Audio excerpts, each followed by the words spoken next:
வாழ்க வையகம், வாழ்க வையகம், வாழ்க வளமுடன். குரு வாழ்க, குருவே துணை.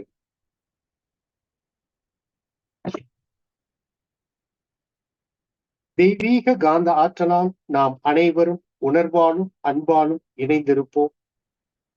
மனிதகுலம் உய்ய தன்னை அர்ப்பணித்துக் கொண்ட மகான்கள், ஞானிகள், சித்தர் புருஷர்கள், அறிஞர் பெருமக்கள் அனைவரையும் நினைவு கூர்வோம். அவ்வழி வாழ்ந்து குண்டலினி யோகம் என் உயிர் உணர்த்திய ஆசான் அருட்தந்தை அவர்களை நன்றி உணர்வோடு வணங்கிக் கொள்ளும். வேதாத்திரியத்தை உணர்வோடு உலகெங்கும் கொண்டு செல்லும் ஆசிரியர் பெருமக்களுக்கு வேதம் குழுமம் தலை வணங்குகின்றது. நிகழ்வுக்கு வந்துள்ள அன்பர்கள் அனைவரையும் வேதம் குழுமம் அன்புடன் வரவேற்கின்றது. வாழ்க வையகம், வாழ்க வளமுடன். நண்பர்களே, இந்த இனிய மாலை பொழுதுல ஒரு நல்ல சிந்தனையும் தவத்தையும் ஏற்றுக்கொள்ள வந்துள்ள உங்கள் அனைவரையும் மீண்டும் வேதம் குழுமம் சார்பாக அன்புடன் வரவேற்கின்றோம். நண்பர்களே, ஒரு சிறிய சிந்தனைக்கு பின்னால தவத்திற்கு செல்வோம்.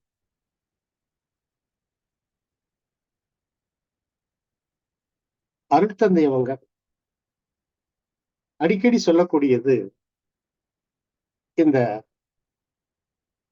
வாழ்வினுடைய நோக்கம், மனித பிறப்பின் அவசியம். ஏன்னா எல்லாரும் பிறக்கிறது இல்லை, நாம பிறந்திருக்கிறோம். நம்ம பெற்றோர்களுக்கு எத்தனையோ குழந்தைகள் பிறக்கிறதுக்கு வாய்ப்பு இருக்குது, ஆனா நாம மட்டும் பிறந்திருக்கிறோம். அது பெரும் பாக்கியம். ஆனா அதையும் தாண்டி இந்த பிறப்பினுடைய நோக்கம், அதனுடைய முடிவு என்ன? இப்போ இறப்புக்கு பின்னால பலவிதமான கருத்துக்கள் இருந்தாலும் அது மறுபிறவிங்கிறாங்க, இல்லைங்கிறாங்க, அது எப்படி இருக்கட்டும். ஆனா வாழ்கின்ற மனிதன் வாழும் காலத்துல தன்னுடைய முழுமையை உணர்வது. இதுதான் பிறப்பினுடைய நோக்கம், அவசியம். இன்னைக்கு உலகத்துல எத்தனையோ உயிரினங்கள் தோன்றி வாழ்ந்து மறைகிறது. எதற்கும் இல்லாத ஒரு படிப்பினைய ஞானிகள் மக்களுக்கு கொடுக்கிறாங்க. உயிரினங்களுக்கு கொடுப்பதில்லை, மனிதர்களுக்கு தான் கொடுக்கிறாங்க. அப்ப there is one purpose. மிருகங்களை பழக்குனா சர்க்கஸ், ஆனா மனிதனை பழக்க வேண்டிய அவசியமே இல்லை. அப்போ அங்க ஒரு கைடன்ஸ், ஒரு வழிகாட்டுதல் கொடுக்கிறார். இந்த வழிகாட்டுதல்ல நாமே தேர்ந்தெடுக்கக்கூடிய வழி, அதுதான் அந்த முழுமையை நோக்கிய ஒரு பயணம்.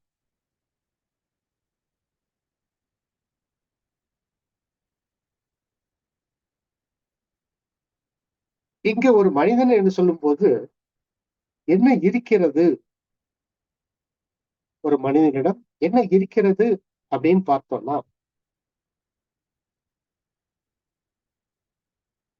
பருவுடல் இருக்குது. அது புற தோற்றத்துக்கு பார்க்கக்கூடிய ஒன்று.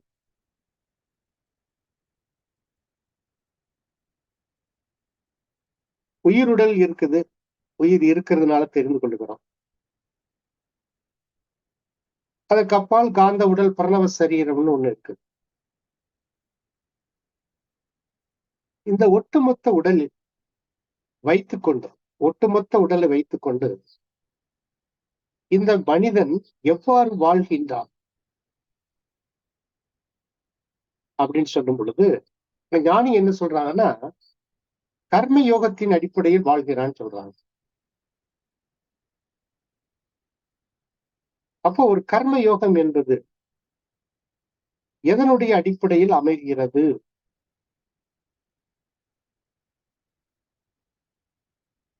அப்படின்னு பார்க்கும் பொழுது, அருட்தந்தை அவங்க தெளிவாக விளக்குறாங்க ஒரு விஷயத்த.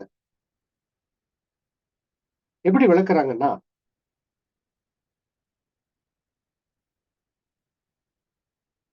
நம்மளுடைய கருமையம், இப்போ ஒரு பொருள் ஒன்றை பார்க்கிறோம். அந்த பொருளை பார்க்கும் பொழுது அது கண்களுக்கு ஒரு காட்சி கொடுக்குது.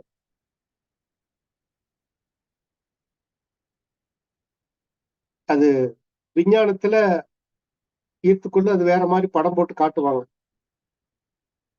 ஆனா அருட்தந்தையவங்க ஒரு ஆன்மீக விளக்கம் கொடுக்கும் பொழுது நம்முடைய கண்ணிலிருந்து செல்லக்கூடிய காந்தம் அந்த பொருளின் மீது, நபரின் மீது விழும் பொழுது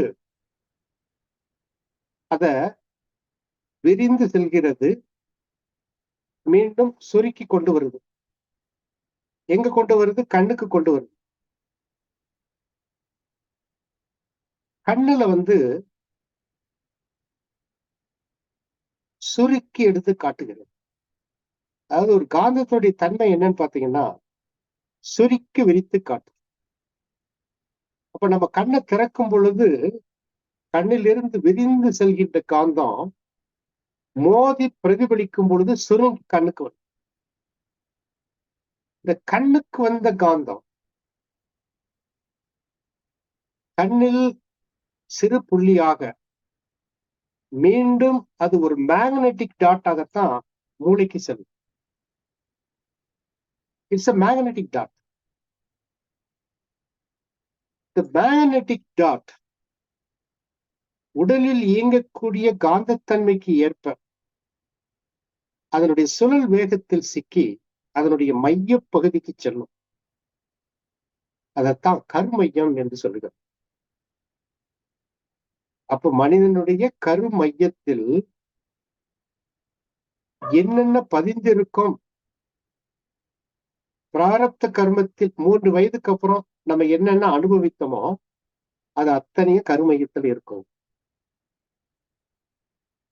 அது இல்லாம நம்முடைய பெற்றோர்கள் கொடுத்து வைத்தது, அத சஞ்சீத கர்மம் சொல்றோம். அவர்கள் பெற்ற அனுபவங்களை சஞ்சீத கர்மமாகவும் நம்மளுடைய அனுபவங்களை பிராரப்த கர்மமாகவும் கருமையத்தில் வச்சிருக்கணும்.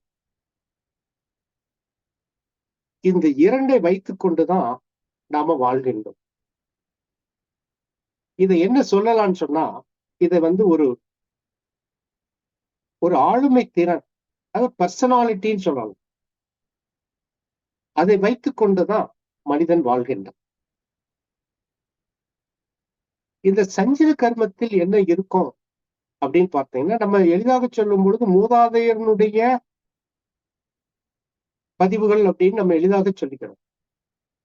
ஆனா விலங்கின பதிவு ஆதி தொட்டு, அதாவது திருவாசகத்துல அந்த பாடல் சொல்லுவாங்க, புல்லாகி பாம்பாகி கல்லாகி மண்ணாகி பாம்பாகி மனிதனாகி பேயாகி அரக்கனாகி தேவனாகி அப்படின்னு ஒரு பாடல் வரும் திருவாசகத்துல வரும், சிவபுராண பாடல்.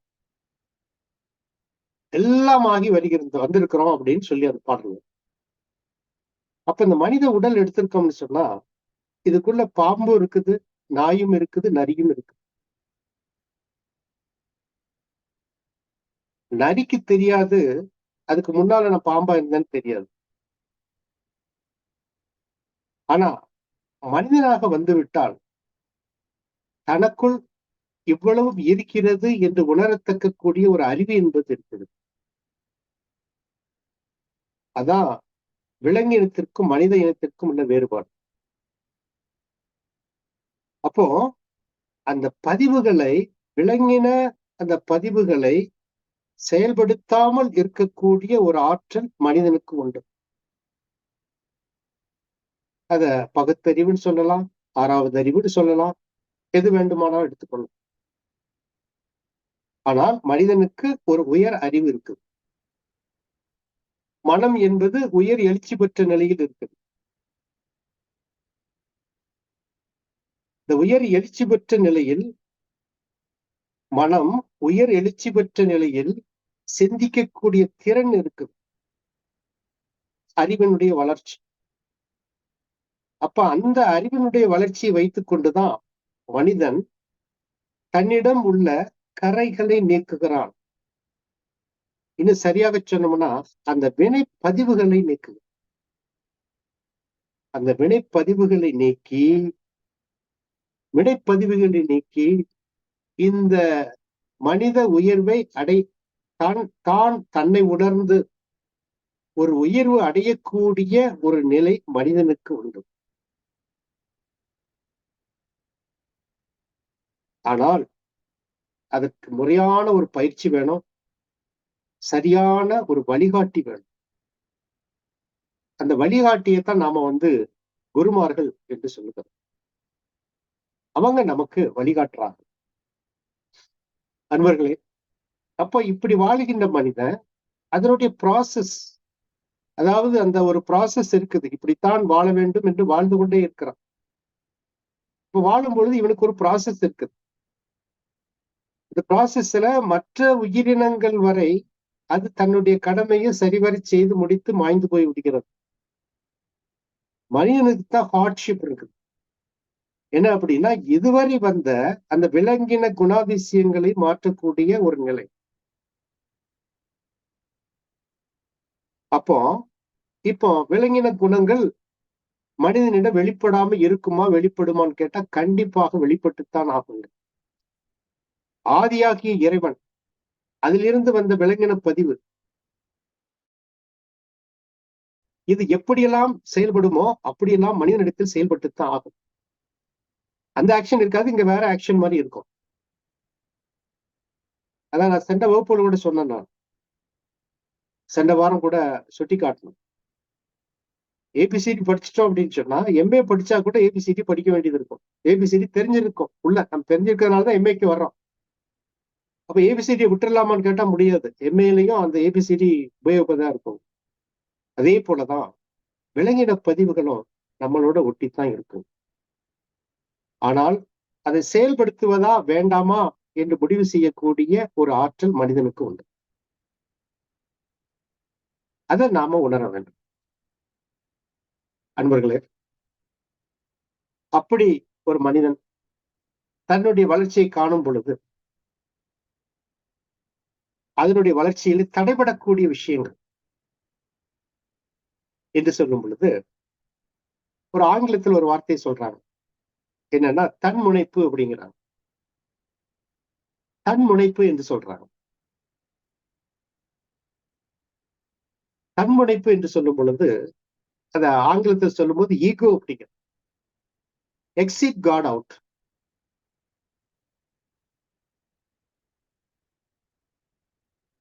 எக்ஸிட் காட் அவுட், கடவுளை வெளியே தள்ளிவிடு.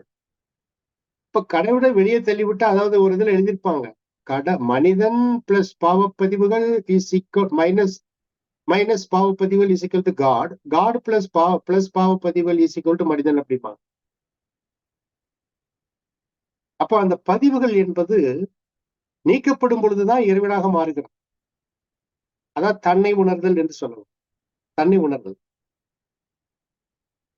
அப்போ இங்கு கடவுளை அந்த எக்ஸிட் காட் அவுட் என்று சொல்லும் பொழுது அங்கு எஞ்சி நிற்பது எதுன்னு கேட்டீங்கன்னா தான், ஈகோ. அது என்னவாக இருக்கும்னு கேட்டீங்கன்னா தான் தனது என்ற நிலையில இருக்கும். தன்பற்று, பொருள் பற்று. அது அருள் தந்தை அவங்க தெளிவா சொல்லுவாங்க. இந்த தான் தனது என்பது வந்துடுச்சுன்னு சொன்னா 6 குணங்கள், 6 குழந்தைகள் என்பது இயல்பாக பிறந்து விடும்பாங்க.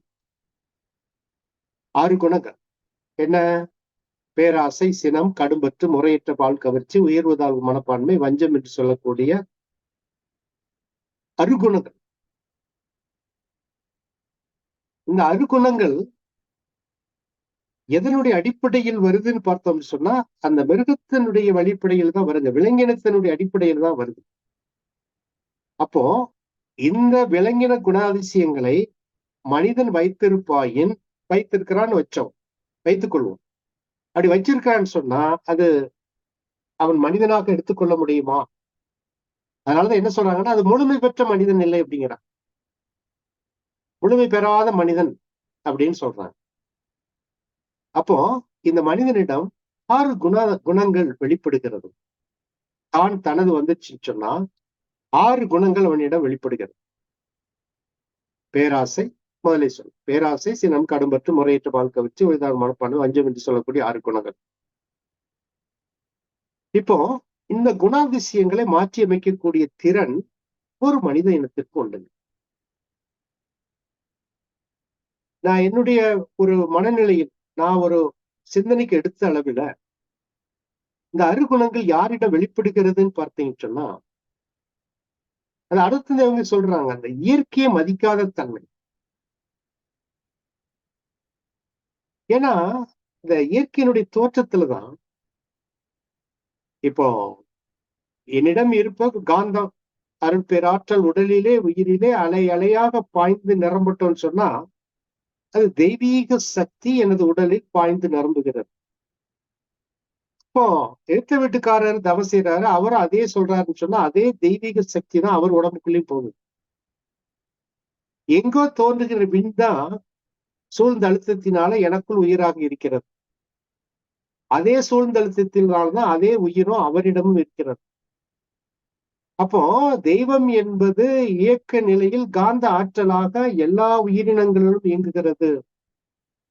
அப்ப எந்த தெய்வ சக்தி என்னிடம் இருக்கிறதோ அதே தெய்வீக சக்தி தான் அவரிடம் இருக்கிறது. ஆனா மனிதன் என்ன பண்றான்னா, அந்த பிசிக்கல் அப்பியரன்ஸ் வைத்துக்கொண்டு ஒரு ஜட்ஜ்மெண்ட், வேறுபடுத்தி காணுதல், இதெல்லாம் நிகழ்த்தி கொண்டே இருக்கிறாங்க. அந்த நிகழ்வு இருக்கிறதுனால என்ன ஆகுதுன்னு கேட்டீங்கன்னா, அந்த உண்மையான அகநோக்கில் இருக்கக்கூடிய இறைவனுடைய ஆற்றலை நாம் உணர்வதில்லை. இறைவனுடைய ஆற்றலை நாம் உணர்வதில்லை. இதுதான் சிக்கல்.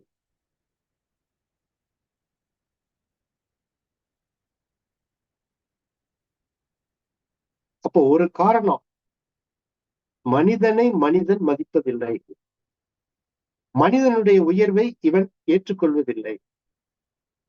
இந்த சிக்கல் இருப்பதனால இவனுக்கு அந்த தன்னிலை உணர்வு என்பது கிடைப்பதில்லை.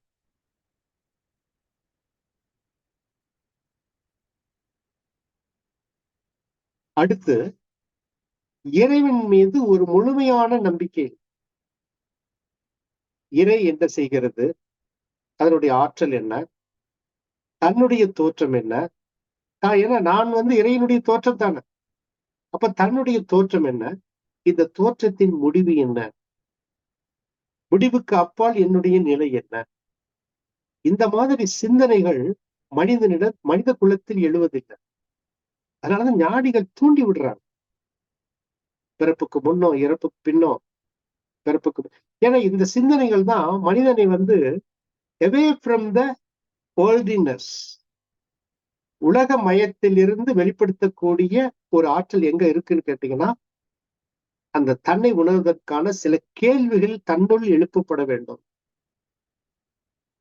அப்படி எழுப்பினாத்தான் அதை நீங்க உணர முடியும். அப்போ அது எழுப்பப்படாத பொழுது, இந்த கேள்விகளை எழுப்பப்படாத பொழுது விலங்கின குணங்கள் தானாக இயல்பாக எழுந்து நிற்கும். அதுலதான் இந்த 6 குணங்கள். 6 குணத்துல முதல்ல என்ன வருவதுன்னு கேட்டீங்கன்னா, பேராசை.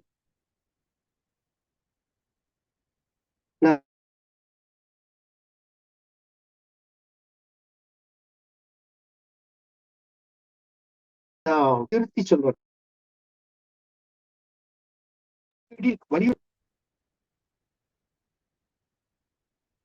இயற்கையோடு ஒன்றி வாழ்.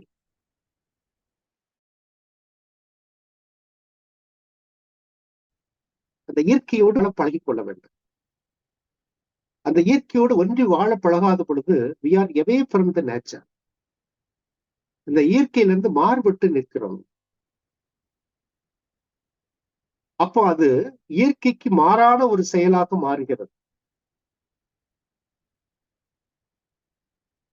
அப்போ இயற்கைக்கு ஒன்றிய செயல் எதுவாக இருக்குன்னு சொன்னா, பிறருக்கு உதவி செய்தல், பிறருடைய துன்பத்தை நீக்குதல், தன்னுடைய வாழ்வை பாதுகாத்துக் கொள்ளும். அதனால அருள் தந்தை அவங்க 2 ஒழுக்க பண்பாடை கொடுக்கிறாங்க. நான் எனது வாழ்நாளில் யாருடைய உடலுக்கும் மனதிற்கும் துன்பம் தர மாட்டேன், துன்பப்படும் உயிர்களுக்கு என்னால் முடிந்த உதவிகளை செய்வேன். நான் எனது வாழ்நாளில் யாருடைய உடலுக்கும் மனதிற்கும் துன்பம் தர மாட்டேன், துன்பப்படும் உயிர்களுக்கு என்னால் முடிந்த உதவிகளை செய்வேன். சத்தியத்தை அருள் தந்தை அவங்க நமக்கு கொடுத்தது. அவங்களுடைய கடைசி காலகட்டத்தை வலியுறுத்தி சொன்ன ஒன்று.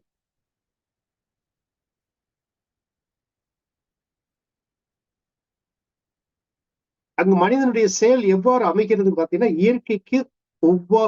இயற்கைக்கு ஒன்றி வாழ்தல், பிற உயிருக்கு துன்பம் கொடுக்காமை, துன்பப்படும் உயிர்களுக்கு உதவி செய்தல். ஏன்னா இங்கு வளங்கள் என்பது சமத்தில் இல்ல, சமமாக இல்லை. இன்னைக்கு இது இருக்காது. சம இதுல எங்கேயுமே இருக்காதுங்க. அப்ப மனிதன் என்பவன் தன்னிடம் இருக்குன்னு சொன்னா பிறருக்கு கொடுக்கணும். யார் வறியவர்கள் இருக்கிறாரோ அவர்களுக்கு கொடுக்கணும். பிற உயிர்களுக்கு உதவி செய்து வாழ வேண்டும். பிற உயிர்கள் எடுத்து துன்புறுத்தக்கூடாது. இதெல்லாம் நெறிமுறைகளை கொண்டு வர்றாங்க ஞானி. அப்படி இல்லாத பொழுதுதான் மனிதனிடம் வேறு குணங்கள் வெளிப்படுகிறது, தீய குணங்கள் வெளிப்படுகிறது.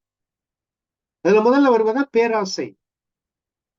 ஏன்னா இங்க பொருள் என்பது தேவைப்படுகிறது. இது ஒரு எறும்பு பார்த்தீங்கன்னு சொன்னா தனக்கு தேவையானதை பாதுகாத்து வைக்குது. மனிதனுக்கும் தேவைப்படுது. ஆனா மனிதன் அந்த இயற்கையை முழுமையாக நம்பாததுனால,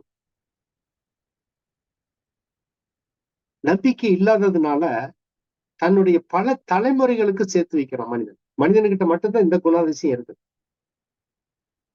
நீங்க எறும்பு சேர்க்குதுன்னு சொன்னா எறும்பு ஒரு குறிப்பிட்ட காலகட்டத்திற்கு சேர்க்கும். ஆனா மனிதன் பாருங்க, பேராசையில பல தலைமுறைகளுக்கு சேர்த்து வைக்கிறான்.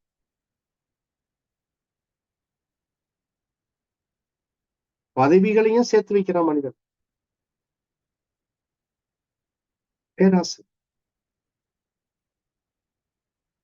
அப்போ இயற்கையின் மீது முழுமையான ஒரு நம்பிக்கை கொண்ட மனிதன் பேராசையிலிருந்து விலகி விடுவான். அவனுடைய மனம் நிறை மனதாக இருக்கும். போதும். சுவாமி விவேகானந்தர் ஒரு ஃபாரின்ல, ஜெர்மன் நினைக்கிறேன் நான், அவர் ட்ரெயின்ல போய்கிட்டு இருக்கிறார். அப்போ இவர் துறவி வேடத்தில் இருக்கிறதுனால ஒருத்தர் கேட்கிறாரு, உங்களுக்கு உணவு என்ன பண்ணுவீங்க? உணவு இல்லாம இருக்கிறீங்களா? மற்றவங்க எல்லாம் உணவு வச்சிருக்கிறாங்க, சாப்பிடுவாங்க, நீங்க என்ன பண்ணுவீங்க? வெளிநாட்டுக்காரரை இருக்கேன்னு வைக்கிறார். அப்ப அவர் சொல்றாரு, எனக்கு இறைவன் கொடுப்பான் அப்படிங்கிறார். இந்த ஜெர்மன்காரருக்கு அதிசயமா இருக்குது. அது எப்படி இறைவன் கொடுப்பான் அப்படிங்கிறாரு. விட்டுட்டாங்க. ட்ரெயின் போய்கிட்டு இருக்கு. ஒரு 2-3 ஸ்டேஷன் கழிஞ்சு ஒருத்தர் வர்றார். சுவாமி கிட்ட உணவு கொடுக்கிறார். கொடுத்து, எனக்கு ஒரு தோன்றல் ஏற்பட்டுச்சு, இன்னைக்கு ஒரு சன்னியாசி வர்றாரு, உணவு கொடுக்கணும்னு தோணுச்சு, நீங்க கரெக்டா கொண்டு நீங்க இருக்கிறீங்க அப்படின்னு கொடுத்துட்டு போனாரு.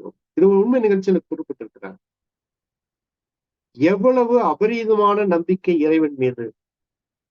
அப்படி ஒரு நம்பிக்கை நமக்கு வரணும். அதுதான் இறைவனை முழுமையாக நம்புவது. நான் இங்க எதை நம்பிக்கொண்டு இருக்கிறோம்? பேங்க் பேலன்ஸ், சைட் வாங்கி போட்டிருப்பது, எத்தனை வீடு. நான் நேற்று கூட சில பகுதிகளுக்கு போக வேண்டி இருந்துச்சு. பாக்குறேன், ஒரு வீட்டுக்குள்ள, ஒரு வீடு 5 சென்ட்டுக்குள்ள 4 குடிய வச்சிருக்கிறாங்க. நான் கூட அன்பர்கிட்ட கேட்டேன், என்னங்க இப்படி கட்டி இருக்கிறாங்க அப்படின்னா, வாடகை அப்படின்னா அடைஞ்ச மாதிரி இருக்கு, தீப்பெட்டி அடைஞ்ச மாதிரி இருக்குது. வாடகை, காற்று வராது, ஒண்ணு வராது. அப்ப என்னன்னு கேட்டீங்கன்னா, பேராசை. ஒரு கீழே குடி இருந்துகிட்டு மேல 4 வீடை கட்டி விட்டு வாடகை வாங்கிக்கிட்டு ஜம்முன்னு இருக்கலாம். சுகாதாரம் கெட்டு போயிடும். அன்பர்களே, அப்ப அந்த பேராசை என்பதை நிறைமனதாக மாற்ற பழகிக் கொள்ள வேண்டும். நிறைமனம் வேண்டும் என்று சொன்னால் இறை நம்பிக்கை வேண்டும், இயற்கை மீது நம்பிக்கை வேண்டும். அப்படி இருந்தா தான் நிறைமனதாக மாறும். இல்லைன்னா அது பேராசையாகத்தான் இருக்கும். ஆசை தடைபட சினமாக மாறும். அடுத்தது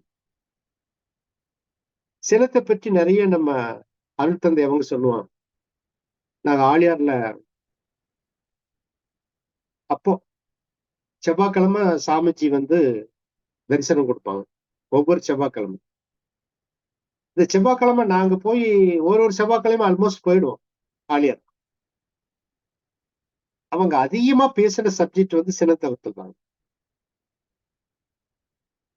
ஏன்னா அவருக்கு தெரியும், இந்த மக்கள்கிட்ட சினம் என்பது போகலன்னு தெரியும்.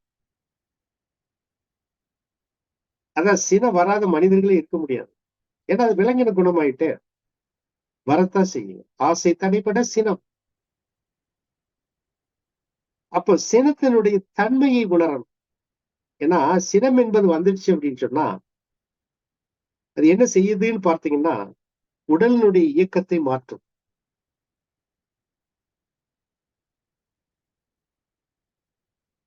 உறவுகளை பாதிக்கும். அது கணவன் மனைவியாக இருக்கட்டும் அல்லது உற்றார் உணவர்களாக இருக்கட்டும். சினம் என்னும் சேர்ந்தாலை கொலி, இனம் என்னும் ஏமப்புனையச் சுடும். காவாக்கால் தன்னையே கொல்லும் சினம். அப்ப அதை உணர்ந்து சினத்தை பொறுமையாக மாற்ற பழகிக் கொள்ள வேண்டும். பொறுமையாக மாற்றல அப்படின்னு சொன்னா சினம் என்பது உறவுகளை பாதிக்கும், உடலையும் பாதிக்கும், மனதையும் பாதிக்கும். இன்னைக்கு மோஸ்ட் உணர்ச்சி பயம் அப்படிங்கிறது சினத்துலதான் வருதுங்க. அது பிபி, ஹார்ட் ப்ராப்ளம், பலவிதமான நோய்களை கொண்டு வருவதை நம்ம பார்க்கிறோம். அதனால சினம் என்பதை பொறுமையாக, சினம் யார் மேல வருது அப்படின்னு பார்த்தீங்கன்னா அருள் தந்தையவங்க தெளிவா சொல்லுவாங்க, நமக்கு யார் அதிக உதவி செய்கிறார்களோ அவர்கள் மேல்தான் சினம் வருகிறது. அப்ப யார் மேல வரும்? கணவனுக்கு மனைவி மேல வரும், மனைவிக்கு கணவன் மேல வரும், பிள்ளைக்கு அப்பா மேல வரும், பேரண்ட்ஸ் மேல வரும். ஏன் நல்லதை சொல்லுவாங்க இல்லையா?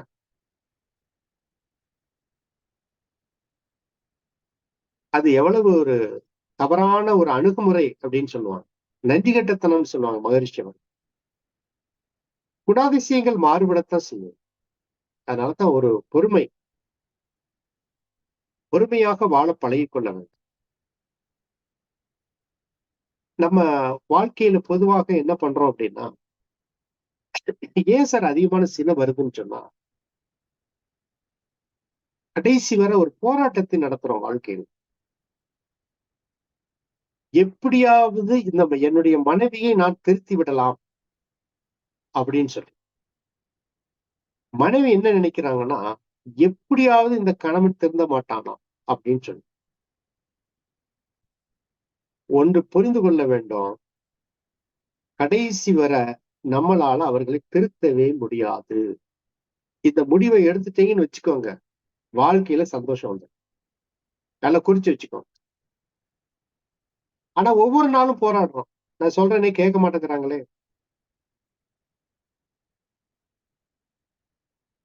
அதனாலதான் பாத்தீங்கன்னா சில பெரியவங்க எல்லாம் வீட்டுல அப்படி தவம் பண்ண மாதிரி உட்காந்துக்கிட்டே இருப்பாங்க. மருமகளா போகலாம் வருவாப்புல, இவன் இப்படி சில மாதிரி உட்காந்துட்டு இருப்பான். எனக்கு சொன்னா ஒண்ணு கேட்க மாட்டான். பேசாம இருந்துக்கலாம், ஓகே. அதனால அன்பர்களே, சினம் என்பதை புரிந்து அது பொறுமையாக நீங்க மாற்றிக்கொள்ளணும். அடுத்தது கடும் பற்று. ஒரு பொருளை, நபரை, ஒரு இன்பத்தை நம்ம அதிகமாக பற்றி கொண்டிருந்தோம்னு சொன்னா அதுவே நமக்கு தீமையாக மாறும். அது நல்லா புரிஞ்சு வைத்துக் கொள்ளுங்க. அது நமக்கும் கேடு வரும், சமுதாயத்திற்கும் கேடு வரும். இப்போ இந்த எலெக்ஷன் நடக்கு பாத்தீங்களா? அதுல சில அந்த யூடியூப்ல அந்த எல்லாம் பாக்குறேன் நான். உங்ககிட்ட ஓட்டு கொடுத்து யார் சேவை செய்வாங்களோ அவங்களை தேர்ந்தெடுங்கன்னு சொல்லி ஓட்டு கொடுத்துருக்காங்க. இவர் சொல்றாரு, என்னுடைய தாத்தாவில இருந்து பரம்பரையாக நாங்க இந்த கட்சியிலே இருக்கிறாங்க அப்படின்னு சொல்லி. நாங்க அதனால இந்த கட்சியோட விட்டு நாங்க மாறவே மாட்டோம், எப்படி இருந்தாலும் சரி. நிறைய பேர் இருக்கிறாங்க. என்னுடைய பெற்றோர்கள் அதே போலதான். அவங்க எனக்கு தெரிஞ்ச அளவுல நான் பிறந்ததுல இருந்து ஒரே கட்சிக்கு தான் கேரளாவில் ஓட்டு போட்டு இருக்காங்க. அங்கேயும் அதே கட்சி தான் இருக்குது. அது மாறி மாறி வருவாங்க, அவங்களுக்கு அதே ஆளுங்களுக்கு தான் ஓட்டு போட்டுட்டு இருப்பாங்க. ஓட்டு போட்டுட்டு கடைசியில 5 வருஷம் கழிச்சு சொல்லுவாங்க, அந்த ஓட்டு போட்டு அந்த ஆள் சரியே இல்லை அப்படிம்பாங்க. அடுத்து போடுற ஆள் 5 வருஷம் கழிச்சு அதே ஆளு மாறிடுவான், இன்னொரு ஆளுக்கு அப்படியே சொல்லுவாங்க. இப்படியே ஓடிக்கொண்டுதான் இருக்கும். ஆனா இவங்க கட்சி மாறி ஓட்டு போடுறதுக்கு நல்ல ஆளை சூஸ் பண்றதுக்கு வழியே கிடையாது. கடும் பற்று. அதிகாரப்பற்று, பொருள் பற்று, நபர் பற்று, இன்பப் பற்று நிறைய இருக்குது. இதெல்லாம் தாண்டணும். டேக் இட் ஈஸியா எடுக்கணும். தியாகம் பண்ணி பார்க்கணும். நான் அடிக்கடி பார்ப்பேன். நான் உணவுல கொஞ்சம் உப்பு இல்லாம சாப்பிட்டு பழகணும். நான் டேஸ்டா தான் சாப்பிடுவேன். ஸ்விக்கில தான் வாங்கி சாப்பிடுவேன். பற்று இப்படி எல்லா வகையிலையும் ஒவ்வொன்றிலையும் சொல்றோம். அதே மாதிரி நபர்கள் மீது பற்று. பேர குழந்தைங்க அன்பு காட்டு. அன்பு காட்டித்தான் ஆகணும், கவனிச்சுதான் ஆகணும். ஆனா பற்றுதல் இருக்கக்கூடாது. நீங்க பற்றுதல் இருக்கிறதுனாலதான் நீங்க ஒரு காலகட்டத்துல அவங்க நம்மளை மதிக்காத பொழுது நமக்கு ரொம்ப ஒரு வெக்ஸ் ஆயிடும். என்னடா நம்மளை மதிக்க மாட்டேங்கிறாங்க, நம்ம வளர்த்த பிள்ளைங்க நம்மளையே வளர்ப்பது நம்மளை மதிப்பதில்லையே அப்படிங்கிற ஒரு நிலை வந்துருக்கு. பற்று இருந்துச்சுன்னு சொன்னா அது என்னைக்குனாலும் ஒரு நாள் அது நம்மளை பாதிக்கத்தான் செய்யும். நம்மளுடைய மன ரீதியாக நம்மளுக்கு ஒரு பாதிப்பை ஏற்படுத்தும். அதனால அன்பு வைங்கன்னு சொல்றாங்க. நான் சென்ற வாரம் கூட சொன்னேன். நான் ஒரு அன்பு வைக்கணும். குழந்தைங்க மேல அன்பு வைங்க, அன்பு செலுத்துங்க. அவைகளுக்கு நல்ல ஒழுக்கங்களை கற்றுக்கொண்டு வாழ்வதற்கான வழிமுறைகளை சொல்லிக் கொடுங்க. சொத்து மட்டும் குழந்தைகளுக்கு சேர்த்து வைக்காது. ஏதோ கொஞ்சம் பாதுகாப்புக்கு வேணா வச்சுக்கலாம். அதீதமான சொத்தை சேர்த்து வைக்காதீங்க. அதுவே அந்த குழந்தைகளை சீரழித்து விடும். அதான் நடந்து கொண்டிருக்கணும். எங்க அப்பாவுக்கு எல்லா சொத்தும் இருக்குது, லேபிஷா இருக்கிறான். ஹைஸ்கூல் படிக்கும் போதே பைக் வாங்கி கொடுக்குறாரு அப்பா. காலேஜுக்கு போகும்போது காரு. அந்த பையன் எப்படி படிப்பான்? நிச்சயமா படிக்கணும். அதனால எதை சொல்லி கொடுக்கணும்? கல்வியை கொடுக்கணும், ஒழுக்கத்தை கொடுக்கணும். அதை கொடுக்கும் பொழுதுதான் அந்த குழந்தையினுடைய வாழ்க்கையினுடைய முன்னேற்றத்தை நீங்க பார்க்க முடியும். சொத்தை சேர்த்து வச்சு பல கோடிக்கு சொத்து சேர்த்துட்டீங்கன்னா அவனுக்கு அந்த சொத்தை அழிப்பதற்கான ஒரு வாய்ப்பை தான் நீங்க கொடுப்பீங்க. அவன் சமுதாயத்துல ஒரு நல்ல மனிதனாக வாழ முடியாது. அதனாலதான் நீங்க சென்னையில பாத்தீங்கன்னு சொன்னா அரசியல்வாதியினுடைய பிள்ளைகளுடைய அட்டூழியங்கள் உங்களுக்கு தெரியும். அதை சார்ந்தவங்களுடைய அட்டூழியங்கள் உங்களுக்கு தெரியும். ஏன்னா வசதி ஆயிட்டாங்க அப்படின்னு சொன்னா அவங்க என்னன்னாலும் செய்வாங்க. அதுக்கு நாமளும் ஒரு காரணம், அதை நம்மளும் புரிந்து கொள்ள வேண்டும். அதனால அன்பர்களே, கடும் பற்று வேண்டும். அப்ப என்கிட்ட இருக்குது அப்படின்னு சொன்னா நீங்க என்ன பண்ணணும்னா கொஞ்சமாவது ஈகையாக கொடுத்து பழகணும். இப்போ ஒரு தொகுதியில ஒரு அன்பர் இருக்கிறாரு. அவருக்கு சொத்து 683 கோடி. சொத்து எவ்வளவுங்க? 683 கோடி. ஆனா அவரு சொல்லியிருக்கிறாரு, என்ன பண்றாருன்னு கேட்டீங்கன்னா, உணவகம் வச்சு ஏழை எளியவர்களுக்கு குறைந்த விலையில் உணவு கொடுக்கிறாரு. டெய்லி டெய்லி டெய்லி கொடுக்கிறாரு. அவருடைய வருமானத்தை வைத்து அந்த 680 கோடின்னு எவ்வளவு இருக்குது கொடுக்கிறாரு பாரு. அந்த ஈகை குணம் வரணும். இருக்கிறது கூட தப்பு கிடையாது.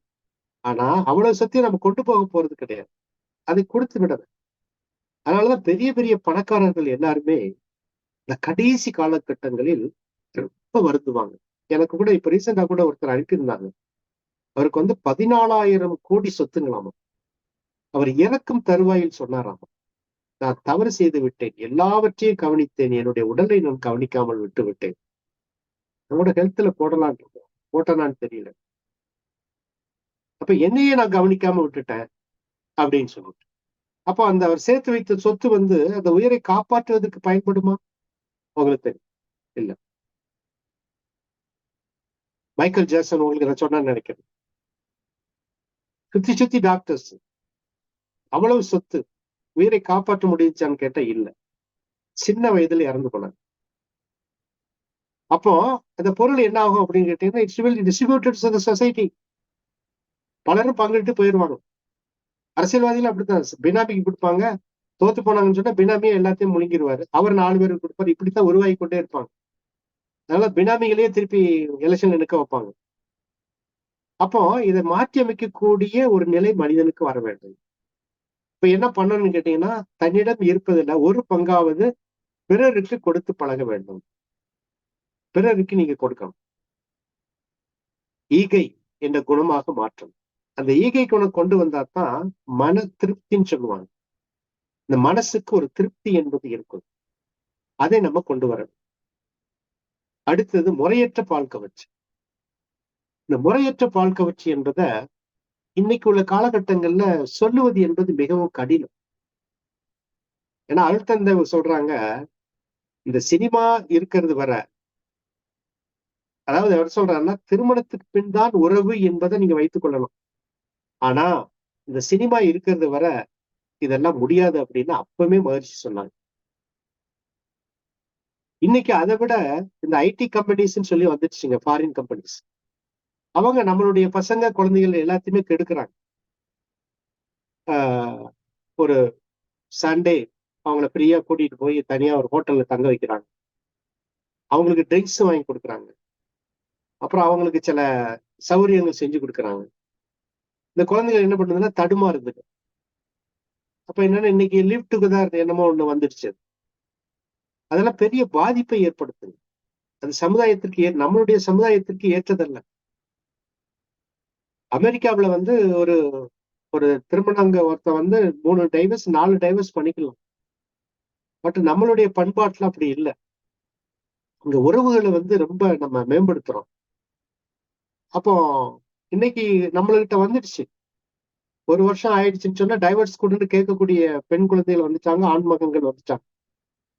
இதெல்லாம் மேலை நாட்டு கல்ச்சர். மேலை நாட்டு கல்ச்சர் இதெல்லாம். அது வந்து பல ரீதியாக நான் பார்த்திருக்கிறேன். டைவர்ஸ் வாங்கி இப்பதான் 1-2 பேர் 2வது ரீசெட்டில் ஆயிருக்கிறாங்க. ஆனா மெஜாரிட்டி வந்து ரீசெட்டில் ஆக முடிகிறது இல்லை. அப்படி ஆனாலும் பிரச்சனைகளுக்குள்ள ஆகுறாங்க. அதனால கொஞ்சம் கேர்ஃபுல்லா இருக்கணும். குறிப்பாக இந்த ஐடி விங்கில் இருக்கிறவங்க, ஐடி செக்டார்ல இருக்கிறவங்க, பெண் குழந்தைகள் குறிப்பாக. வேலைங்கிறது ஒரு கணவன் உழைச்சா போதும். ஆனா நாம கொஞ்சம் கேர்ஃபுல்லா இருந்து கொள்ளணும். இருந்தா தான் நாம வந்து ஒரு நல்ல ஒரு ஆரோக்கியத்தோட நல்ல குழந்தைகளை பெற்று நம்ம வாழ முடியும். அதனாலதான் முறையற்ற பால் கவர்ச்சி என்பது இருக்கக்கூடாது அப்படிங்கறத அருள் தந்தை அவங்க வலியுறுத்தி சொல்றாங்க. அடுத்து வருவது உயர்வு தாழ்வு மனப்பான்மை. சுப்பீரியாரிட்டி இன்ஃபீரியாரிட்டி காம்ப்ளெக்ஸ்ன்னு சொல்லுவாங்க. அது வந்து ஜட்ஜ்மெண்ட் கொடுக்கறது. என்ன, அவரு கொஞ்சம் பெரிய ஆளா இருக்கிறாரு, நான் சின்ன ஆளா இருக்கிறேன். இல்ல நான் பெரிய ஆளா இருக்கிறேன், அவங்க சின்னவங்களா இருக்கிறாங்க. There is no such. ஒரு காலகட்டங்கள்ல வந்து நம்ம இந்தியன்ஸை வந்து ஏஷியன்ஸ் தான் சொல்லுவாங்க. ஏஷியன்ஸ்மா. அப்ப வந்து நம்மளை மதிக்கவே மாட்டாங்க. இப்ப ரீசெண்டா கூட வந்து கல்ஃப்ல ஒரு இடம் சொன்னாங்க. அது அரபிக் இந்த இடம்னு தெரியல. அங்க போனீங்கன்னா மாட்டு கொட்டைகளை தான் நம்மளெல்லாம் அடைச்சு வைப்பாங்க. நம்ம இந்தியன்ஸ் சொல்லணும். 10,000 சம்பளம்னு சொல்லிட்டு 3,000 தான் கொடுப்பாங்க. மாடு மேய்க்கிற வேலை, ஆடு மேய்க்கிற வேலை. பாஸ்போர்ட்டா வாங்கி வச்சுக்கிடுவாங்க, திருப்பி வர முடியாது. இப்படித்தான் இருந்துச்சுங்க. இப்ப சமீபத்துல இருந்தது. இப்போ ஒரு சமீபத்துல ஒரு மத்திய அரசாங்கம் தான் சில ஸ்டெப்ஸ் எடுத்து எங்க வேலைக்கு போறாங்க, சம்பளம் யார் கொடுக்குறா, அதை பகுப்படுத்தி அது சரியாக முறையாக அவங்களுக்கு அக்கௌண்ட்டுக்கு போகுதா, இதெல்லாம் வந்து அந்த எம்பசி மூலமா கான்டாக்ட் பண்ணி இந்தியர்களுக்கு ஒரு உரிமை வாங்கி கொடுத்துருக்காங்க கல்ஃப் கண்ட்ரி. இப்ப சமீபத்தில் அதுவரை அங்க போய் ஆடு மேய்க்கிறது, மாடு மேய்க்கிறது, ஒட்டகம் மேய்க்கிற வேலையை தான் செஞ்சுட்டு ஒரே கொட்டைகள் அடைச்சு போட்டுருவாங்க. அந்த அளவுக்கு ஒரு கீழ்த்தரமா நம்மள இந்தியன்ஸ் வச்சுட்டு இருந்தாங்க. அமெரிக்கன்ஸ், பிரிட்டிஷ்காரங்களை பத்தி உங்களுக்கு தெரியும். அவங்களும் அப்படித்தான் வச்சிருந்தோம். நம்மள வந்து ரொம்ப சீப்பா, பிளாக் அப்படிமா, ஏஷியன் பா, நம்மள மதிக்க மாட்டாங்க. பட் இன்னைக்கு வந்து நாம எல்லாத்துலயும் முன்னேறிட்டோம். இன்னைக்கு இந்தியன்ஸினுடைய பிரைட்ஸ் வந்து ஆல் ஓவர் வேர்ல்டு போயிடுச்சு. நம்மளுடைய மூளை வந்து எல்லா இடத்துக்கும் சப்ளை ஆகுது. இன்னைக்கு எக்கனாமில வந்து அதே பிரிட்டிஷ பின்தள்ளிட்டு நம்ம முன்னால போயிட்டோம். அமெரிக்காவை பின்தள்ள போறோம். நம்ம உலக நாட்டுல வந்து இன்னைக்கு இந்தியான்னு சொன்னா ஒரு வல்லரசு நாடு மாதிரி நம்மளை பாக்குறாங்க. அப்போ அன்னைக்கு நம்மளை தாழ்வா கொடுத்தாங்க. இன்னைக்கு நம்ம ஒரு உயர்வான நிலைக்கு வந்திருக்கிறோம். அதுக்காக நாம பெரிய ஆள் அப்படின்னு நினைக்க வேண்டியது கிடையாது. பட் நம்ம வந்து ஒரு இதா இருக்கணும். நம்ம வந்து எப்பொழுதுமே வந்து நமக்குன்னு மட்டும் வைத்துக் கொள்ளக்கூடாது. கோவிட் பீரியட், அதுலதான் நம்ம நாட்டு இந்திய நாட்டினுடைய மதிப்பு உயர்ந்ததுக்கு காரணம் வந்து அந்த டைம்ல தான். ஏன்னா சின்ன நாடுகளுக்கு எல்லாம் நம்ம அரசாங்கம் வந்து கோவிட் டைம்ல வந்து நம்ம இந்திய அரசாங்கம் ஃப்ரீயா மெடிசின்ஸ் கொடுத்தாங்க. ஏழை நாடுகளுக்கெல்லாம் ஃப்ரீயா மெடிசின்ஸ் கொடுத்தாங்க. அது என்னாச்சுன்னு சொன்னா இன்னைக்கு இந்தியாவுடைய மதிப்பை இந்த கோவிட் காலத்தில் ஏற்பட்ட காலத்துல ஒரு பெரிய ஒரு உயர்வாக கொடுத்துருச்சு. அதனால we should be proud. நம்ம வந்து ஒரு மதிப்பாக இருக்கக்கூடிய ஒரு நிலையில இன்னைக்கு நம்ம இருக்கணும். இதெல்லாம் வந்து ஒரு காலகட்டத்துல இந்தியாவை வந்து அவ்வளவு மோசமா வச்சிருந்தாங்க. ஒரு ஏன்னா நம்மளுடைய படிப்பறிவு இல்லை. அன்னைக்கு நம்ம பிரிட்டிஷ்கார ஆளும் பொழுது படிப்பறிவு இல்லை. அப்புறம் படைகள், மொகாலய படைகளினுடைய இன்வேஷன்ஸ், நம்மள நாட்டினுடைய போர் தொடுத்தல், இதெல்லாம் நம்மளை ரொம்ப அடிமைகளாக்கி வச்சிருந்துச்சு. பட் இன்னைக்கு அதெல்லாம் தாண்டி நம்ம இன்னைக்கு ஒரு உயர்வான நிலைக்கு வந்திருக்கிறோம். அதனால மனிதர்களுக்குள்ள அதே போல நம்ம குடும்பங்கள், உறவினர்கள், சுற்று வட்டத்துல இவங்க உயர்ந்தவங்க, தாழ்ந்தவங்க, அதெல்லாம் ஒண்ணுமே கிடையாதுங்க. சூழ்நிலைகள் மனிதனை உருவாக்கி கொடுக்குது. அவங்க கீழே வரலாம், மேல போலாம். அதெல்லாம் இல்ல. நாம மனிதர்களாக வாழ்கிறோமா? 3 நேரம் உண்ணுவதற்கு உணவு இருக்கிறதா? குடும்ப உறவுகள் இருக்குதா? மகிழ்ச்சியாக இருக்கிறோமா? குடும்ப உறவுகள் இல்லைன்னா கூட என்னால மகிழ்ச்சியாக இருக்க முடிகிறதா அப்படிங்கறத நீங்க பார்க்கணும். அப்படி ஒரு வாழ்க்கை தரத்தை நீங்க அமைத்துக் கொள்ளணும். அடுத்து வஞ்சம் என்று சொல்லக்கூடியது. சினம் செலுத்த முடியவில்லை என்று அது வஞ்சமாக மாறும். அப்போ சினம், இருப்பு கட்டிய சினம் தான் வஞ்சம் என்று சொல்லுகிறோம். ஆக்சுவலா நீங்க வஞ்சத்தை பார்த்தீங்கன்னு சொன்னா எங்க இருக்கும்னு கேட்டீங்கன்னா, வெளியில காட்டுறதை விட குடும்பத்துக்குள்ளதான் இன்னைக்கு அதிகம். குடும்பத்துக்குள்ள எப்படி இருக்கும்? மனைவி மேல இன்னைக்கு ஒரு பண்ணிட்டாங்க அப்படின்னு சொன்னா, சரி இன்னைக்கு டைம் சரியில்லை, அவனை பார்த்துக்கிட்டே இருக்கிறான், அந்த கோபத்தை அடக்கி வச்சுக்கணும், சினத்தை அடக்கி வைத்துக் கொள்வது. அது எப்பமாவது ஒரு தடவை பஸ்ட் ஆகும். இன்னைக்கு நம்மளுடைய பொருளாதார வாழ்க்கை அதிகமான டச் இல்லை நம்ம கிட்ட. அதாவது குடும்ப உறவுகள்கிட்ட அதிகமாக சந்திப்பதில்லை, கொஞ்ச நேரம் தான் சந்திக்கிறோம். அதனால சில பிரச்சனைகள் குடும்ப உறவுகளுக்குள்ள வர்றதில்லை, அதிகமாக இன்னைக்கு வர்றதில்லை. ஏன்னா கணவன் நைட்டு 8 மணிக்கு 9 மணிக்கு வருவாப்புல, சாப்பிட்டு தூங்கிடுவாப்புல, காலையில 8 மணிக்கு எந்திரிச்சு போயிடுவாப்புல. அப்புறம் எங்க மனைவி கூட சண்டை போடுறதுக்கு நேரம் எங்க இருக்குது? ஆனா ஒண்ணு இருக்குது, இந்த கணவன் மனைவிக்குள்ள சண்டை போட்டு அதுக்கப்புறம் ஒரு காம்ப்ரமைஸ்க்கு வர்றாங்க பாருங்க, அப்ப கொஞ்சம் அன்பு வெளிப்படும். கொஞ்சம் இல்ல, நல்லாவே ஒரு அன்பு வெளிப்படும். கணவனுக்கு ஒரு துன்பம் வருது, மனைவிக்கு ஒரு துன்பம் வருதுன்னு சொன்னா என்னதுன்னு கேட்டீங்கன்னா, அந்த நேரத்துல அன்பு என்பது வெளிப்படும். அந்த நேரத்திலயும் வஞ்சத்தை காட்டிடக்கூடாது. அதனால ஒரு அருமையான இடம் குடும்ப உறவுகள். அன்பர்களே, அப்ப வஞ்சத்தை மன்னிப்பாக மாற்ற வேண்டும். இன்னைக்கு உப்பு போடலையா, மன்னிச்சிருங்க. இன்னைக்கு ஏதோ கணவன் தப்பு பண்ணிட்டாரா, மன்னிச்சிருங்க. குழந்தைகள் தப்பு பண்ணிட்டாங்களா, மன்னிச்சு அவங்களுக்கு உண்மை நிலையை எடுத்து சொல்லி மீண்டும் தவறு செய்யாத நிலைக்கு நீங்க கொண்டு செல்லும். அதனால மன்னிப்பு என்பது அவசியம். அப்ப பேராசையை நெறிமனதாக, சினத்தை பொறுமையாக, கடும்பற்ற ஈகையாக, முறையற்ற பால் கவர்ச்சிய கற்பு நெறியாக, உயர்வுதால் மனப்பான்மையை சமநோக்காக, வேனிட்டி, வஞ்சம் என்பதை மன்னிப்பாக, ஃபர்கிவ்னஸ் என்ற அளவுல கொண்டு வந்து நாம வாழ்க்கையை அமைத்துக் கொள்ள வேண்டும். இப்ப இதுக்கெல்லாம் அடிப்படையான காரணம் எது அப்படின்னு பார்த்தீங்கன்னா, ஆசைதான் காரணமாக அமைக்கும். ஆசைதான் காரணம். ஆசை தடைபட சினம். அப்ப ஆசைக்கு முன்னால அதை நம்ம எண்ணமாற எதிர்ப்பு கொண்டு வரணும். போன வாரம் கூட அதைத்தான் நிறைய பேசணும் நம்ம. ஏன்னா அருத்தந்தைவங்க அவர் ஒரு டிசைன் கொடுத்திருக்கிறாங்க. இந்த டிசைனை சரியா நம்ம அதனால அடுத்தது என்ன சொல்றாங்கன்னு சொன்னா, இதை நீங்க பயிற்சி செய்யாமல் வாழ்க்கையில நீங்க பண்ண முடியாது. சிந்தனை செய்யாமல் நீங்க கொண்டு வர முடியாது. இப்ப நீங்க சிந்தனை கூட நீங்க எடுத்துக்கலாம். ஏன்னா ஈவினிங் ஸ்பீச் கொடுக்குறோம், ஏதாவது ஒண்ணு கேட்கும்போது உங்களுக்கு சிந்தனை வரும், கொஞ்சம் கூல் ஆகிக்கணும் மைண்ட்.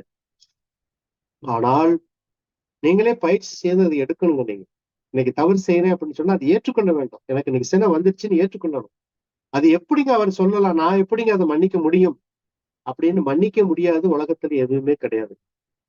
மன்னித்துத்தான் ஆக வேண்டும். அப்போ உங்களுக்கு என்ன காரணம்னு கேட்டீங்கன்னு சொன்னா, இந்த அடிப்படையாக இருக்கக்கூடியது ஒரு ஆசை தானே. அந்த ஆசைதான் எல்லா குணாதிசயங்களும் கொண்டு வந்திருக்கு. அப்ப எண்ணத்தின் அடிப்படையில் நீங்க கொண்டு வாங்க, நல்ல எண்ணங்களை வளர்த்துக் கொள்ளுங்க, இந்த 6 குணங்களை மாற்றி அமையுங்க, சினத்தை தவிர்த்துக் கொள்ளுங்க. ஆசை, சினம், எண்ணமாராய்தல், ஆசை, சினம், இந்த 3ஐயும் நீங்க பயிற்சி செய்து பழகணும். அப்படி பயிற்சி செய்து பழகிட்டீங்க அப்படின்னு சொன்னா நிச்சயமாக சிந்தனைக்கு இருக்குது. பயிற்சி செய்து கொண்டு வந்துட்டீங்கன்னு சொன்னா நீங்க வாழ்க்கையில இனிமையாக வாழ முடியும். நண்பர்களே, வாழ்க்கை என்பது ஏதோ ஒண்ணு. இறைவனை உணர்தல் என்பது ரொம்ப முக்கியமான ஒன்று. இறைவனை உணர்தல் என்பது, அப்ப இறைவனை நீங்க நம்புங்க. மனிதர்களை நம்பலாம், கவுத்து விட்டாங்கன்னா கூட நீங்க அதை பத்தி கவலைப்படக்கூடாது. மானுடம் அப்படித்தான் இருக்கும். ஆனால் இறைவனை இறைவனை நம்பி எல்லாவற்றையும் இறைவனிடம் ஒப்படை. அதனால பக்தி மார்க்கம் ரொம்ப சிறந்தது. ஆனா இன்னைக்கு புரியாம இருக்கிறாங்க.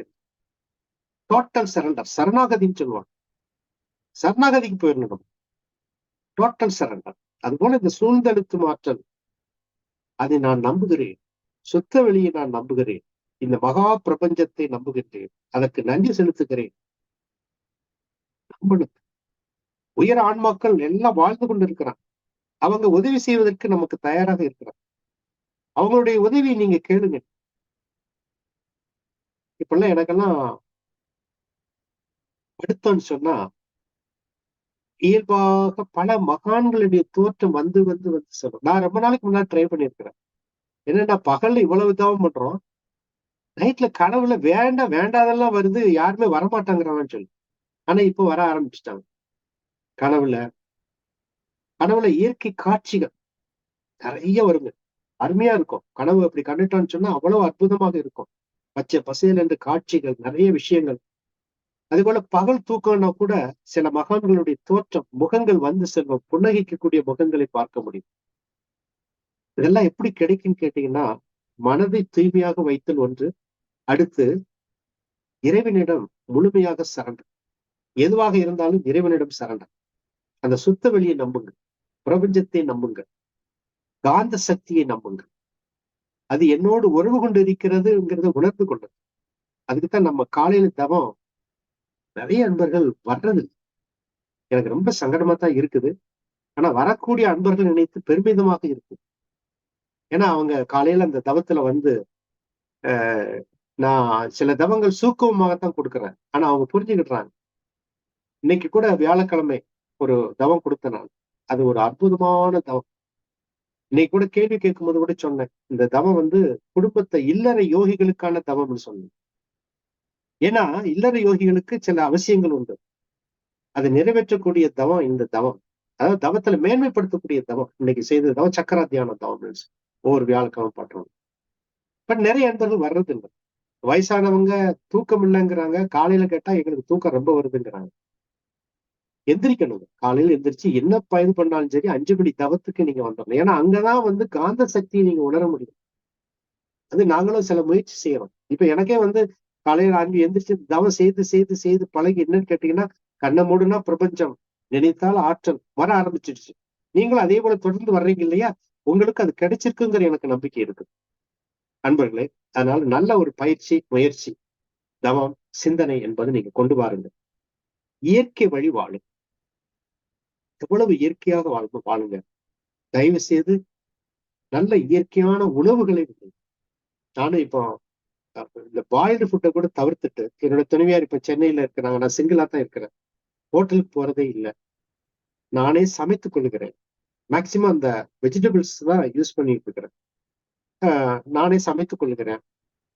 அந்த ஆபீஸ் வேலை எல்லாமே பார்த்து கொண்டு இதையும் செய்து, ஏன்னா ஹோட்டல்ல போய் சாப்பிட்டா ஒத்துக்கொள்ள மாட்டேங்கிறது, மனம் மறுக்கிறது, உடல் ஏற்றுக்கொள்வதில்லை.